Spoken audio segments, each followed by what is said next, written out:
Mafunzo hayo yaliyofanyika katika ukumbi wa Eden jijini Mbeya yamehusisha mada mbalimbali zikiwemo afya ya akili, afya ya uzazi, pamoja na mbinu bora za ushauri kwa wanafunzi wa elimu ya juu. Akifunga mafunzo hayo, makamu mkuu wa Chuo Kikuu cha Kikatoliki cha Mbeya, KUM, Profesa Lumud Haule, amewasisitiza washiriki kutumia mbinu rafiki katika kutoa ushauri badala ya kutumia njia ngumu zinazoweza kuwatenga au kuwavunja moyo wanafunzi. Teknolojia inakuwa siku hadi siku.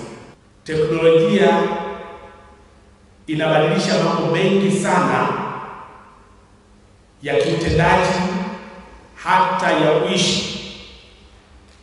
Lakini teknolojia hii inatuletea pia dimensions mpya za maadili, za malezi, ili kuendana na teknolojia ambayo inakuwa kwa kasi. Ndiyo tunaona umuhimu wa kitu kama hiki. Itoshe kusema hongereni sana viongozi, hongereni sana washiriki wote. Kwa upande wake, mwenyekiti wa Takoga 1984 Bi Sofia Nchimbi amesema mafunzo hayo ni sehemu ya juhudi za chama hicho kuhakikisha kuwa washauri wa wanafunzi wanakuwa na ujuzi wa kisasa unaoendana na changamoto za sasa zinazowakumba wanafunzi.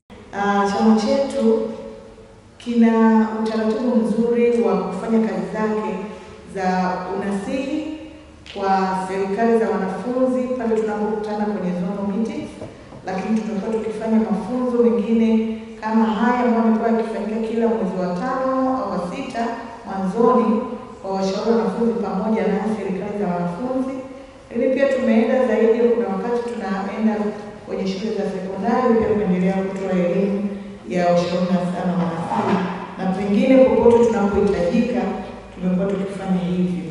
Kwa upande wao, baadhi ya washiriki wa mafunzo hayo wamesema yamekuwa chachu ya mabadiliko kwao, si tu kwa kuongeza maarifa ya ushauri na uongozi, bali pia kwa kuwapa nafasi ya kutafakari nafasi yao katika kusaidia wenzao ndani ya taasisi ya elimu ya juu. Mkutano huu au mafunzo haya ya Takoga moja yameweza kunisaidia kuimprove kazi zangu kama mshauri wa wanafunzi, hasa katika eneo la namna ya kushauri wanafunzi kwa habari ya stress management. Mafunzo haya yamekuwa yamechukua nafasi kubwa ambayo inaonyesha kwamba ni kiasi gani tunaweza tukawatoa hawa vijana wetu kutoka katika kutegemea vitu fulani na kwenda kujitegemea, hasa kwa kutumia mambo ya uandishi ambayo yatawasaidia sana. Lakini kwa upande mwingine pia mafunzo haya yanajaribu kuwajengea uwezo vijana wetu ambao ni viongozi wa serikali za wanafunzi kutokana na mada ambazo tulikuwa tumeziandaa. Tumekaa pamoja na makundi mbalimbali, tulikaa na walezi wetu, tulikaa na washauri, tulikaa na wataalamu mbalimbali. Kwa hiyo tumejifunza kwa mambo mengi sana kuhusiana na ushauri nasihi, na itatusaidia sana kwenda kusaidia kundi kubwa la wanafunzi wetu ambao tumeacha vyuoni. Nikiripoti kutoka hapa mkoani Mbeya, mimi ni Samuel Mpogole.